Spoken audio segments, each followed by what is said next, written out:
Nigeria now has an approved spending plan for next year. This follows the signing of the 2020 Appropriation Bill into law by President Muhammadu Buhari. The president is excited that in the lifetime of his administration, the national budget has been returned to the January to December cycle. But he also says he may have to return to the National Assembly with a request for variement because of certain adjustments the lawmakers made to the budget. The signing was witnessed by the Vice President, President of the Senate, and the Speaker of the House of Representatives. The 2020 budget passed by the National Assembly provides the aggregate expenditures of 10.594 trillion naira, an increase of 263.95 billion naira over the executive proposal that was submitted in October 2019. We have examined the adjustments and may revert to the National Assembly with a request for a variant or other relevant amendments. I think the tragedy of the past, and could be the tragedy of tomorrow, is for us not to be able to get the revenues. This is important. But this time around, we have fixed or we have passed the finance bill. The finance bill will provide a lot more revenues to government. We have also passed the amendment to the production sharing contract. That will also provide a lot more revenues. There's a synergy between the executive and the legislature like never before. Many are want to criticize that, many because you have a lot of naysayers. Many will say you're rubber stamps, but we believe and we believe that we will continue to do what we need to do as a legislature, and the executive will do what they're doing. And the harmony that is between the two, guess who benefits? Now let's bring in business editor Tolulope Ogunjabi for a breakdown of the 2020 budget. Well, thank you so much, Nifemi. Now, a breakdown of the 10.59 trillion naira spending plan presented or signed today by President Muhammadu Buhari takes capital expenditure at 46%, which stands at 2.46 trillion naira. For debt servicing, we have 2.75 trillion naira, which is really worrisome. Analysts have called to talk about this. Recurrent expenditure stands at 4.84 trillion naira. The initial budget was 10.33 trillion naira, and now the signed budget, the current one, is 10.59 trillion naira.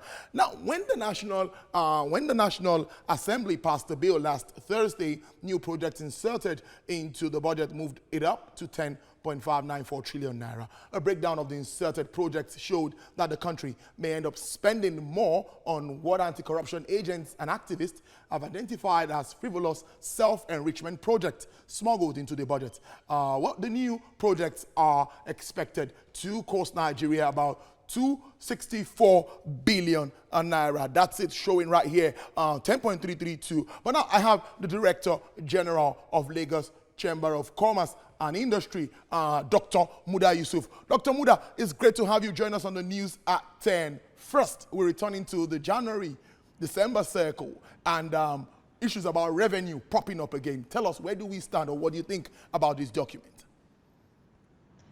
Well, first of all, let me commend the National Assembly and the Executive for making it possible for us to return to the January-December budget cycle. I think that is good for planning on the part of the government. It's also good for planning on the part of the private sector, particularly the segment of the private sector that relate with government, especially on contracts within the framework of the capital project. That is very good. It will reduce uncertainty, it will also minimize risk, and it will enhance planning on both sides. Secondly, I must also say that just as the President and the Senate President said, revenue remains a major challenge. And this has been a recurring phenomenon in the last 3 to 4 years. We have been seeing issues of poor implementation of the budget, especially the capital component of the budget, because of revenue challenges. And the fundamentals of the revenue situation have not changed significantly. although there is this expectation that the finance bill, which will soon be passed into law, will help to scale up the level of revenue and bridge some of these gaps. But we wait to see how that will happen, because we need to also moderate our expectations as far as that is concerned. Because this revenue, this tax revenue, is going to come largely from the private sector. And the condition of investment, the condition of investors generally at this time is not so good, it's not so fantastic. And you can only make more revenue from the private sector that is doing very well. So I still have my reservations as to whether the revenue expectations in this budget will be met. And that will obviously have some impact on the implementation of the budget, especially the capital component of the budget. DG, now very quickly, let's look at debt servicing, which is worrisome. Government has come out to say, well, they're not borrowing more than the threshold, what is really approved. But many analysts have also said that, no, we can't keep borrowing. So let's look at how we're still going to service debt. Where are we going to get this fund to this, and how will this affect proper implementation of this spending plan? Well, the current provisions in the budget have been provided for within the framework of the medium-term expenditure framework, which had earlier been approved by the National Assembly. So the financing, the debt component, the borrowing plan is already embedded in that document, in the medium-term expenditure framework. So the structure of how these debts will be financed, whether from the domestic sources or from foreign sources, have already been outlined in that medium-term expenditure framework. But the worry is that the debt servicing is taking a disproportionately high percentage of our budget, and it has been increasing, and it's gradually crowding out even the capital component of the budget. For instance, in this budget that has just been signed, 2.7 trillion is earmarked for debt servicing. 2.46 or so is earmarked for capital expenditure. So what we are even earmarking for debt service is higher than what we are, earmarking for capital spending. And the reality is that because debt servicing is a first-line charge, it will be fully met in terms of expenditure. So at the end of the day, it is the capital component of the budget that will suffer.